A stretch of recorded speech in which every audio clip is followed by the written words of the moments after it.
Negara produsen kendalikan dunia perdagangan lalu kendalikan dunia keuangan. Itu persepsi old mind. Pasar modal dan pasar uang lah sebenarnya pengendali dunia keuangan. Dan ini persepsi new mind. Neraca perdagangan positif dianggap baik dan solusi bernegara oleh old mind. Faktanya selama menjabat malah impornya membesar. Lalu selalu negatif dagang dengan kakak tertua Tiongkok. Jujur, entah bagaimana kok sekarang kakak tertuanya negara komunis ya. Dan diterima luas lagi pemahaman bahwa tidak apa-apa bekerja sama dengan negara komunis. Yo wes, kita lanjut. Toh jabatan old mind ada batasnya. Kembali ke kalimat awal, negara produsen akan kendalikan dunia perdagangan dan dunia keuangan. Itu strategi Tiongkok. Di mana negara defisit alias yang Tiongkoknya surplus, pasti negara yang kalah tersebut akan dipaksa pakai yuan. Catat ya, ketika sebuah negara pakai mata uang negara lain untuk transaksi, artinya negara tersebut kalah ekonominya. Kita lihat strategi serangan ekonomi dari ilmu ekonomi.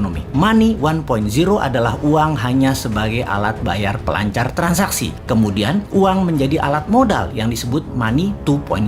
Kemudian uang menjadi alat kendali ekonomi disebut money 3.0. Salah satunya debt trap yang Tiongkok lakukan. Pintar, dari money 1.0 langsung ke 3.0 karena ya memang Tiongkok nggak punya Wall Street, tempatnya money 2.0. Kita lompat sebentar sebelum balik ke money 3.0 agar sambungannya paham. Sejarah Partai Komunis di Tiongkok, di mana orang-orang nasionalis kabur keluar Tiongkok ketika komunis berkuasa dengan tangan besi. Satu ke Taiwan, jadi negara yang dipayungi Amerika. Yang kedua ke Hong Kong, jadi city country di bawah Inggris. Keduanya, Taiwan dan Hong Kong ekonominya maju pesat sejak tahun 60-an hingga saat ini. Sejak tahun 1989, reformasi ekonomi di Tiongkok melawan hegemoni IMF mulai dijalankan secara gerilya, main dengan globalis dan main dengan double standard, yaitu renminbi yuan. Catat sekali lagi, nantinya kita new mind akan pakai strategi yang sama ini, kecuali kalian masih suka dengan old mind yang sekarang berkuasa. Apa yang Tiongkok lakukan setelah memutuskan melawan IMF, namun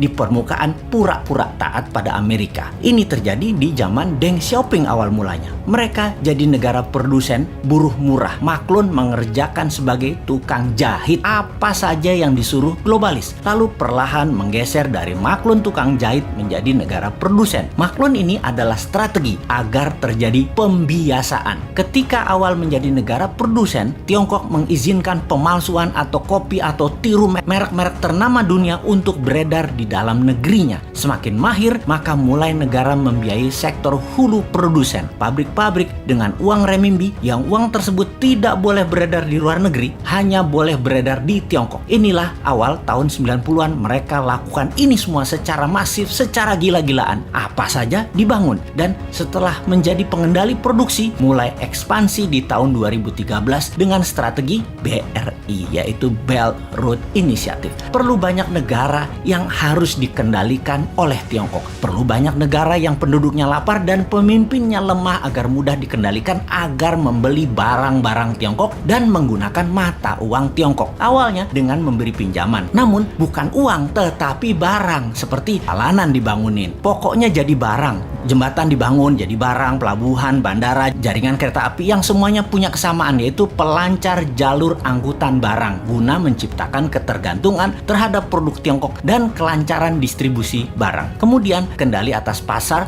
yang kebetulan semua bergeser ke digital. Jadi strateginya adalah beli dan ambil semua jaringan marketplace milik pengusaha lokal sebuah negara agar isi produknya adalah barang-barang buatan Tiongkok. Begitu sudah tercapai ketiganya, maka tahap keempat, mata uang Tiongkok dipakai sebagai alat transaksi. Pertama, sebatas transaksi dua negara. Nanti tahap kelima sampai ke pasar-pasar tradisional bisa pakai yuan. Ingat, ketika keluar negeri, yuan yang disebut. Itu membedakan asal uang itu. Walau kalau ditanya di Tiongkok, bagi mereka sama itu yuan atau renminbi. Namun kita pahamlah, kita kan ngerti bernegara, ngerti bagaimana Tiongkok bermain, dan ngerti cara memainkannya. Sayang aja masih sedikit yang percaya dan masih banyak yang tidak peduli. Wajar kalau masyarakat tidak tahu, namun pejabat yang tidak peduli dan tidak tahu juga banyak banget. Apalagi yang mau menari jadi presiden di 2024. Rasanya nggak ada yang paham beginian. Yang penting gue populer dan rakyat pilih gue.